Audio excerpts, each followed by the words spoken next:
Hola, hola, ¿cómo están? Estamos acá en el live para iniciar un nuevo tema sobre el curso de diabetes. Vamos a invitar a la docente, una docente que está hace ya un tiempo con nosotros, para que nos comente un poquito más sobre este curso.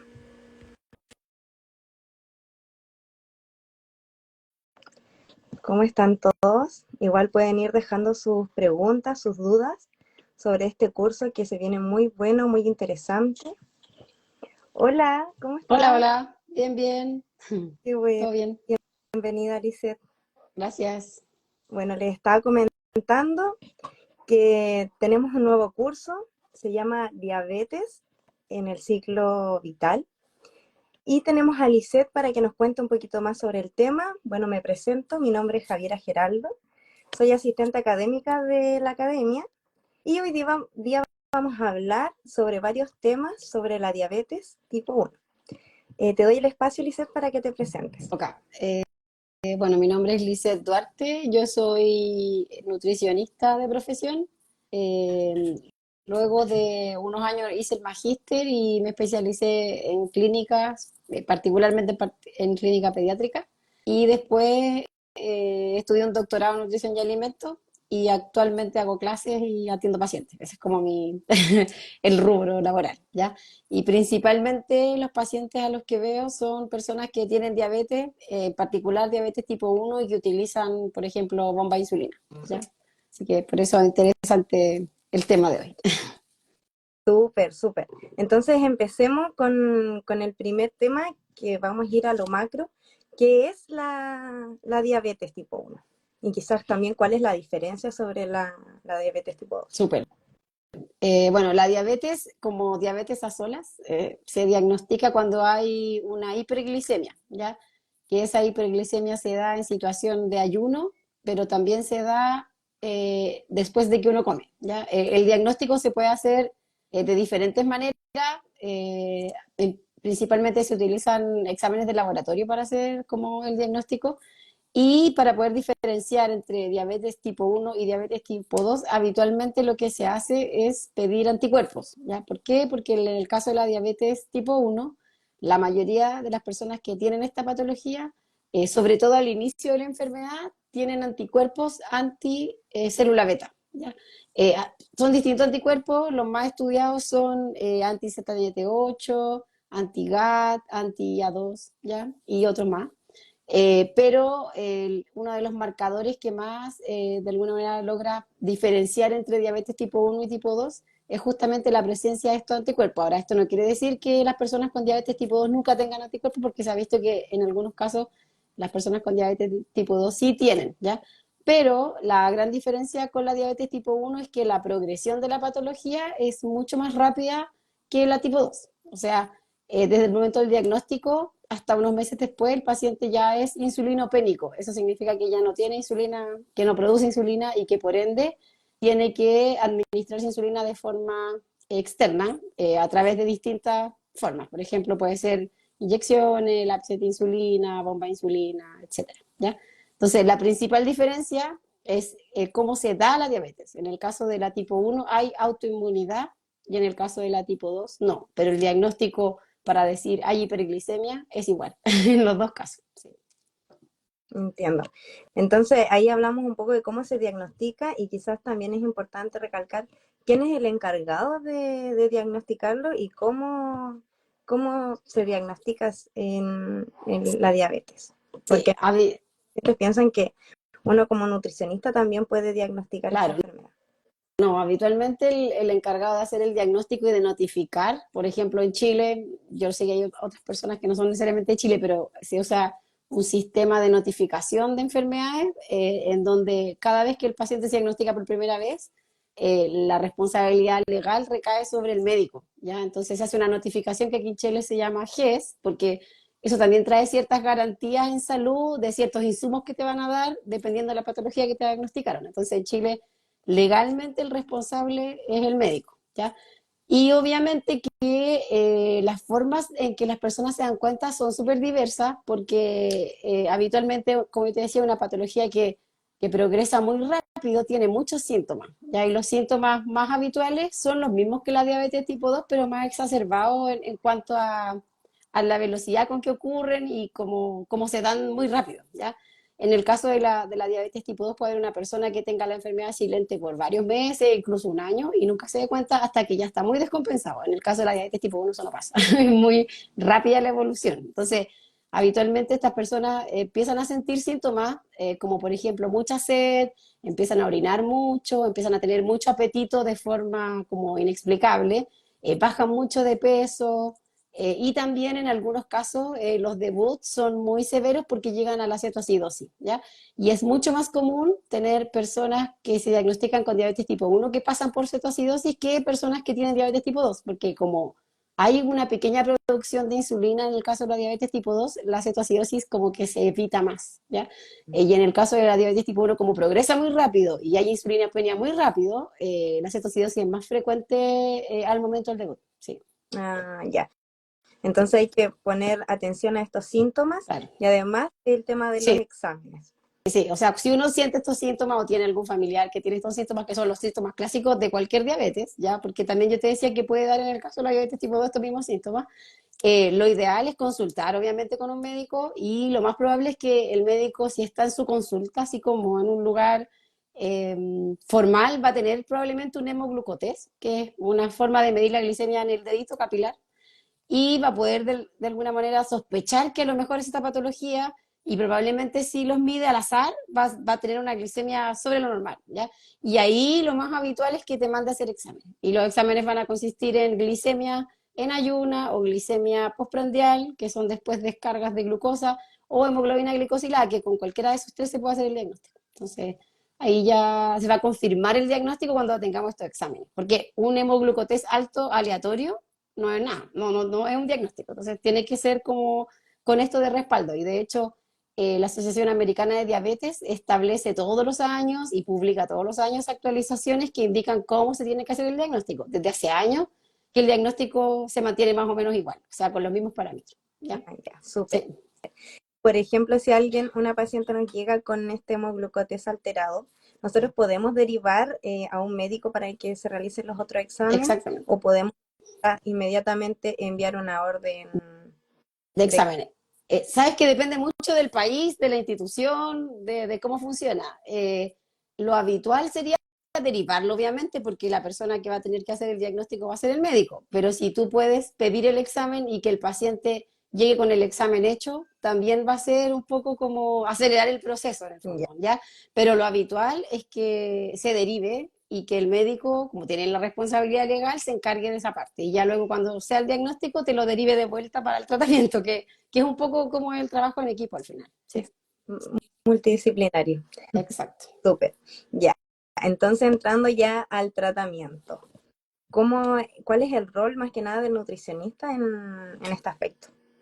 En el caso bueno, de las dos diabetes, tipo 1, tipo 2 y también gestacional, que también en algún momento vamos a hablar de eso, el rol del o la nutricionista es principalmente educacional, ya eso es lo primero. Nosotros no entregamos dosificación de insulina ni tampoco indicamos medicamentos, pero sí tenemos como el rol de capacitar a este paciente o persona con diabetes para que sea capaz de comer y adecuar su alimentación a esta nueva situación, ¿ya? Lo que se hacía antes era más que nada decirle a las personas como ya, tú tienes que comer X cantidad de carbohidratos y no te puedes salir de aquí, y para siempre tienes que comer así, ¿ya? Actualmente el tratamiento de la diabetes tipo 1 va mucho más adelantado que el de la diabetes tipo 2. De hecho, hay mucha tecnología invertida y por lo mismo es que las personas con diabetes tienen una calidad de vida cada vez mejor, ¿ya? ¿Por qué? Porque pueden adaptar de alguna manera la insulina a lo que comen y no al revés. Antes Mm, se les dejaba una dosificación de insulina fija, ya valga la redundancia, y por eso es que tenían que comer una cantidad de comida fija. Ahora lo que uno hace es capacitar a las personas para que sean capaces de ellos calcular la dosis de insulina en base a la cantidad de carbohidratos que van a comer, pero para eso necesitan saber cuánto están comiendo, y para saber cuánto están comiendo necesitan saber contar carbohidratos, y uno tiene que enseñarles cómo contar. Y no solamente enseñarles cómo contar, sino que también cómo combinar, porque no solo son carbohidratos, también hay proteína, hay lípidos, hay otros macronutrientes que igual influyen sobre la glicemia, y que también son necesarios, o sea, no pueden basar solo su dieta en 5 alimentos, sino que tienen que ser de todo, y lo ideal es capacitar a las personas para que ellas sean capaces de administrar su alimentación así como alguien que no tiene diabetes, ¿ya? Es lo que está más a la vanguardia en diabetes tipo 1. Y por otro lado, como hay mucha tecnología actualmente asociada al tratamiento de esta patología, también nosotros nos encargamos hartos de ya empezar a trabajar, por ejemplo, con descargas de las glicemias que nos muestran cómo es el curso de la glicemia durante todo un día de una persona con diabetes o durante varios días acumulados, y uno puede ahí analizar los patrones que tiene de glicemia respecto a cómo come, a cuándo se inyecta insulina, a si lo hace bien o no, si calcula bien o no, etcétera. Entonces, ya no es solamente decirle, ya, hola, ¿cómo está? Estos son los carbohidratos, esto tiene 10, esto tiene 15, sino que uno va, el paciente cuando llega a verte tiene tanta información que tú puedes intervenir mucho con él, porque siempre vamos a tener como, ya no vacíos en el día, sino que como está monitorizado todo el día, uno puede ayudarlo mucho a mejorar como su control metabólico gracias a esta tecnología. Entonces, lo que yo más veo en este momento, como te decía, es bomba de insulina, pero también tengo muchos pacientes que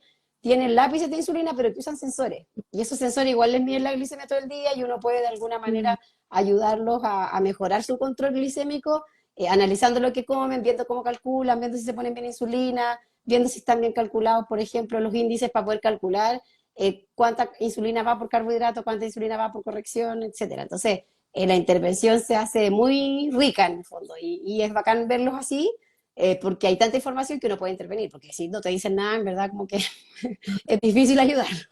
Sí, esa es la verdad. Sí, Qué bueno eso que mencionas. Es tan importante estar actualizándonos. claro, Lo mismo también quisimos lanzar este curso porque han salido un montón de máquinas nuevas, la tecnología avanza cada vez más rápido y también es importante lo que mencionas sobre priorizar la calidad de vida del paciente. claro, Ya no sí, es solamente que él sepa los carbohidratos y distribuirlos, sino que también priorizar la calidad de vida. exactamente. Y que es lo más importante. Así que ahí hay que tener harta paciencia, harto tiempo con el paciente. Al final ellos terminan sabiendo demasiado. O sea, Se vuelven yo sí conozco, por ejemplo, tengo niños de muy chicos. Yo trabajo en esto como del 2013, como hace 10 años, ya harto. Pero conozco niños que debutaron al año y que ahora tienen 13, así, ¿no? O 10, ¿cachai? Sí, entonces igual es bien interesante ver cómo van evolucionando. También en Chile no siempre existió esta como garantía o posibilidad de tener bomba de insulina, porque antes la gente la compraba sola y compraba lo hicimos solo, ahora está dentro de la ley Ricarte Soto, y por ende la masa de pacientes que tienen este tipo como de instrumentos son muchos. Entonces, estas mismas personas que yo antes veía con lápices, ahora las veo con sensores o con bomba, entonces ver cómo evolucionan es bien como interesante, y también sobre todo pensar en que es una patología mucho más inestable que la 2, que la diabetes tipo 2, y que es tan bien a tan largo plazo, que eso también es bacán. claro. Porque tú dices como si uno se cuida, y si el 2 diabético tipo 2 se cuidara igual que el uno estaría igual de bien, en el fondo. Sí, Es un trabajo en conjunto, pero súper individualizado. sí, obviamente. Ya, vamos a hablar ahora un poquito sobre las complicaciones y sobre a corto y a largo Ok. plazo. ¿Ya? Bueno, las complicaciones a corto plazo son muy obvias, ¿ya? Pero se manejan bastante como al dedillo, como porque es muy individualizado en cada persona. Entonces, lo más común son las hiperglicemias y las hipoglicemias, ¿ya? Lo primero que hay que tener en cuenta y hay que tener claro es que uno no puede esperar que la glicemia esté pegada en 100 todo el día, porque eso no pasa ni siquiera en alguien que no tiene diabetes, ¿ya? Sí. Eso hay que sacárselo de la cabeza. Tampoco es bueno esperar que la hemoglobina glicosilada de una persona con diabetes sea igual que de una persona sin diabetes, ¿ya? Porque antes se les pedía tener hemoglobinas muy bajas, ¿ya? Y esto llevaba a que las personas con diabetes tuviesen mucha hipoglicemia, y obviamente esto también tenía sus consecuencias a largo plazo negativas, porque piensa tú que las neuronas dependen mucho del azúcar que circula, y como la masa neuronal que se pierde a medida de que hay más hipoglicemias es enorme. Entonces, estas personas que estaban súper sobreexigidas porque les pedían tener hemoglobina glicosila muy, muy baja, también te pasaban por muchas hipoglicemias y esto lleva a un riesgo enorme. A largo plazo estamos hablando acumulativo. Piensa tú que si a una persona se le diagnostica diabetes a los 10 años, ¿cuántos años debería tener con diabetes? Muchos, ¿ya? En cambio, si a alguien se le diagnostica a los 60, van a ser muchos menos y va a ser mucho menos riesgo también. Entonces, por eso es que los patrones actuales como de control metabólico movieron estos resultados hacia un número que no es 1000, pero que es mucho más como menos riesgoso, por así decirlo, y actualmente la recomendación es que estén entre 7 y 7,5. Siento que lo normal para una persona sin diabetes es hasta como 5,7, dependiendo del laboratorio donde lo tome, ¿ya? Entonces, es un número que es más grande, pero que evita tener ese riesgo de hipoglicemia. Entonces, una de las complicaciones más comunes es la hipoglicemia, que sería tener una glicemia bajo 70 en cualquier momento del día, o bien una hiperglicemia, que sería tener una glicemia sobre 180 también en cualquier momento del día, ¿ya? Igual hay metas, tanto pre como post comida, pero actualmente se habla más del tiempo que uno permanece en el rango esperado, incluso más que de la hemoglobina glicosilada que yo debiese esperar, Mm. ¿ya? Entonces, hace poco, como se empezaron a usar mucho los sensores y como ya se empezaron a masificar más porque son un poco más asequibles para la mayoría de las personas que lo puedan comprar, porque hay unos muy caros y otros como de medio precio y otros más baratos, Claro. se crearon ya como también recomendaciones de tiempo en rango que son adecuadas para personas que tienen diabetes tanto tipo 1 como tipo 2, ¿ya? Y lo que se sugiere es que ojalá la persona dentro del día permanezca en el rango un 70% del tiempo, de esas 24 o de 48 o de 72 o de las horas que tenga una semana, un mes o lo que sea, ¿ya? Entonces lo que se hace es como con el sensor medir cómo se mueve su glicemia y ojalá se mantenga dentro de este rango que es 70 a 180 y que no pase sobre 180 ni que baje de 70 o que no pase de ese rango más de un 70% del tiempo, ¿ya? Ya. También hay como recomendaciones para la baja, que ojalá fueran menos de un 5% y para la alta que no fuera el resto, porque como un 25%, ¿ya? Pero hay personas, y yo conozco muchas, ¿ya? No es una cosa así como tú decís, como cómo van a estar 70% del tiempo en el rango si tienen diabetes. Hay gente que tiene más de 80. Yo conozco gente que tiene 100% en rango algunos días. Entonces tú decís como, wow, de verdad que esto se puede manejar y de verdad que la tecnología ayuda mucho porque la mayoría de esas personas tienen bomba, ¿ya? Entonces, la complicación más común es la hiper más que la hipo, ¿ya? Y la hiperglicemia lleva también a largo plazo a complicaciones crónicas, ¿ya? Entonces, dentro de las agudas tendríamos hiper y hipo, y dentro de las crónicas, ya todas las que hemos escuchado miles de veces en todas partes, yo creo que tenemos todo algún familiar que le ha pasado algo así. Entonces, las macro, o sea, las a largo plazo, crónicas macrovasculares tienen que ver principalmente con vasos grandes, vaso, arteria, venas grandes, ¿ya?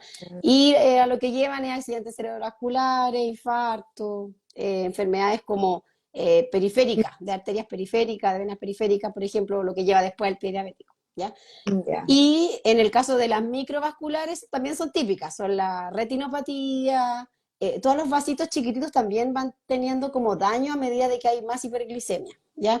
Entonces, la nefropatía que puede llevar después a una enfermedad renal y también las neuropatías que llevan a insensibilidad o a esta sensación como de hormigueo, sobre todo en los miembros inferiores, ¿ya? O de no sensación de nada porque no tienen ni dolor. Entonces, por eso finalmente también tienen heridas y después, como no hay buena vascularización, se forma una herida que no se sana y que esa herida después lleva a una necrosis y eso lleva después a tener que cortar un miembro, por ejemplo. ¿Ya? Entonces, las complicaciones son súper serias y en general no se ven a tan corto plazo y son muy a largo plazo, pero van a progresar más cuando la glicemia es más inestable. ¿Me entiendes? Como que es directamente proporcional. Más inestabilidad, más hiperglicemia, más hipoglicemia, más complicaciones y a más corto plazo van a suceder.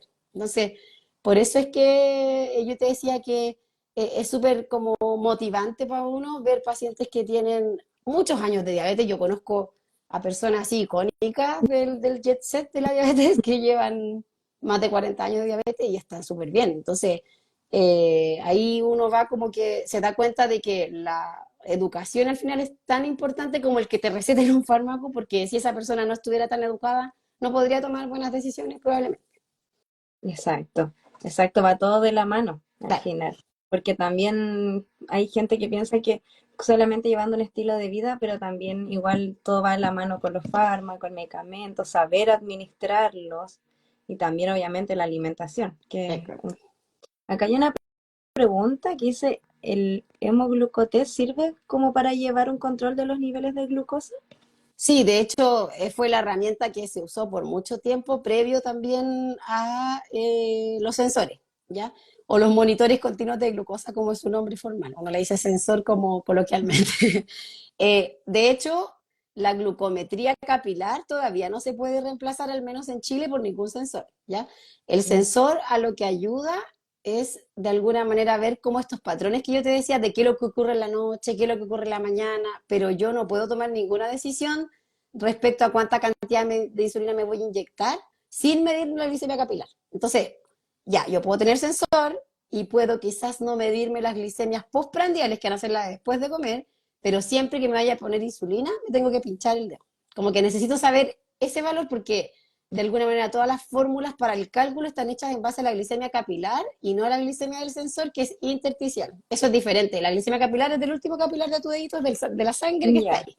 Y la glicemia que te mide el sensor está entre medio de la célula, en el intersticio. Entonces, ya. es un valor de glucosa distinto, no es igual. Y de hecho la gente como que se enoja a veces y dice como, ¿por qué en el sensor me sale 30 puntos más abajo, más arriba? Porque de verdad no están en el mismo segmento de tu cuerpo, porque una es capilar y la otra es intersticial. Entonces, es normal que salga un poco distinto, pero lo que uno quiere ver es cómo varía en el día ese patrón y en realidad también sirve harto para poder ver lo que pasa después de que comiste, para que no te estés pinchando un millón de veces, ¿ya? Entonces, al menos todas las decisiones de insulina, eso les decimos nosotros a las personas que se atienden, por lo menos donde yo trabajo, se tienen que tomar con glicemia capilar. Todas, todas, todas, todas, ¿ya? Y también cuando yo tengo una hipoglicemia, tengo que chequear si realmente es hipoglicemia, porque a veces el sensor me puede decir que tengo 60 y en verdad tengo 90. ¿Ya? Y ahí no tendría que hacer nada. ¿Cachai? Ya. Entonces, siempre que yo esté con un valor extremo, o muy alto, o muy bajo, tengo que tomarme la glicemia capilar para tomar una decisión que puede ser comer azúcar si tengo una hipoglicemia, ponerme insulina si estoy muy alta, y si voy a comer también, pincharme una cantidad que corresponda a lo que voy a comer. Ya, súper. Y en el caso, por ejemplo, de que ellos presenten síntomas, también hay que educarlos con respecto a los síntomas para que ellos puedan ver cuáles son de hipoglicemia o Claro. hiperglicemia. También ahí correspondería que ellos se tomaran La la glicemia. glucosa. Sí, sí, sí, si yo no tengo sensor, que hay un gran porcentaje de pacientes que no, tampoco tienen sensor y tienen solo glucómetro, los síntomas son nuestro mejor aliado. En general, lo que más se siente es la hipoglicemia. La hiper casi no la sienten, ¿ya? La mayoría de las personas que tienen como glicemias que varían mucho empiezan a hacerse un poco como insensibles a esas variaciones porque su cuerpo como que se acostumbra a que varíe mucho. Y eso no es tan bueno a largo plazo. Entonces, una persona que está bien compensada en general siente más síntomas que alguien que está muy descompensado y que está acostumbrado a que su glicemia varíe todo el día. De hecho, Mm, un parámetro para ver que alguien esté compensado es la variabilidad glicémica y lo que se espera en alguien que use un sensor es que ojalá sea menos de un 30%. Esto quiere decir que el punto más alto versus el más bajo no varíe en más de ese porcentaje, ¿cachai? ya, Entonces, en realidad, tampoco, por eso te digo, son más factores que solamente la hemoglobina glicosilada, sino que también tenemos tiempo en rango, variabilidad glicémica y hartas cosas más que solo te la puede dar la aplicación de la tecnología nueva, porque antes no podíamos hablar de eso, ¿ya? Y obviamente si yo tengo síntomas y siento que estoy como de alguna manera no como habitualmente me siento, sí tengo que tomarme la glicemia. Los síntomas de hipo son súper clásicos, es como mareo, sudoración así como fría, algunas personas sienten sensación como de ganas de vomitar, náusea, los niños sobre todo se ponen súper irritables, como no saben explicar lo que les pasa, se ponen a llorar, así mañoso, entonces los papás ya saben que cuando les pasan ese tipo de cosas, les toman la glicemia, tiene una hipoglicemia, es como, porque no saben decir qué les pasa, claro. mm, Sí. ya. Qué importante y qué ganas de seguir conociendo. Bueno, pero no sé si te gustaría agregar un poquito más sobre este tema, así como a grandes rasgos. Yo siempre invito a todo el mundo a trabajar en esto. Yo sé que es algo como súper de nicho porque uno se va haciendo como especialista a medida que ve personas que tienen diabetes. A mí me pasó que yo cuando salí de la U sabía dos cosas y ahora sé 100. Y yo creo que me faltan por saber 300 más o 1000 más, ¿ya? Entonces, todos los días uno aprende, pero si a uno le gusta el tema, mi recomendación es intentar como capacitarse, seguir y ojalá estar como dispuesto a aprender, porque no te puedes quedar, porque todos los días sale algo nuevo y como te dijo, hay mucha tecnología asociada y como hay mucha tecnología asociada, siempre están saliendo cosas nuevas. De hecho, era impensado pensar en Chile que hubiese una bomba como la que hay ahora, la bomba actual que están dando por la ley de Cartesotos tiene la posibilidad de corregir la glicemia sola. ¿Ya? No para comer, pero sí para las glicemias que son sin comida. Entonces tú decís como, ya es casi un páncreas. Pues. No es obviamente cerrado, porque uno tiene que ingresar los carbohidratos, tiene que poner la glicemia que tiene cuando va a comer, pero por ejemplo en la noche esta bomba te pone insulina en relación a tu glicemia, solita. Tú no tienes que programar nada. Entonces, obviamente a esos pacientes les va muy bien, porque esa bomba es casi automática. Tiene obviamente todavía la necesidad de que tú sepas hacer, que tomarte la glicemia, contar los carbohidratos, ingresar esos datos a la bomba y poner enter. Eso es lo que requiere. Claro. Pero la tecnología ayuda un montón. Obviamente ahora las cosas son más fáciles que hace 20, 30, 40 años y esos pacientes que te digo yo que llevan 40 años con diabetes se dan cuenta porque ya han pasado por todo eso. Pasaron por el lápiz, Oh, antes por la inyección, después tuvieron sensor, después tuvieron bomba y así. Sí. Entonces mi invitación es como ojalá a las personas que les interese ser bien como bueno para buscar, ingresar a cursos, siempre hay cursos en hartas partes, no solamente acá, y cuando uno ya quiere dedicarse a la diabetes así de plano, es como bueno capacitarse más y tratar de estar bien a la vanguardia en el conocimiento porque eso los va a ayudar mucho. Y también, sobre todo, a las personas que son nutricionistas, los invito a meterse en este mundo porque nosotros tenemos una pega muy importante acá que no se explota tanto. No hay tantas nutris como especialistas en diabetes. Entonces, mi invitación es como a que se unan al equipo. Sí, eso. claro. Y la diabetes igual no solamente se ve en los hospitales, se ve en consultas particulares, en CEFAM, en todos lados estamos viendo pacientes con diabetes, entonces igual Sí, es importante. exacto. Muchas gracias, muchas gracias. Bueno, eso fue una pincelada de lo que es parte de un módulo del curso de diabetes, que es en el ciclo vital. Vamos a abarcar también gestacional. Ahí para los alumnos que se quieran inscribir, este curso inicia el 31 de enero. Tiene un encuentro en vivo, tiene evaluación, diploma, así que para los que están interesados pueden escribir al Instagram o al correo de la academia y ahí nosotros les vamos a responder. Muchas gracias, docente, por haber estado presente, por sus recomendaciones. No sé si algún alumno tiene otra duda. Me dice que les encanta. Ya, súper. Qué bueno. Gracias, Lisette, por haber estado y ahí nos vemos entonces en el Ok, curso. que esté muy bien. Que Chao, chao. estén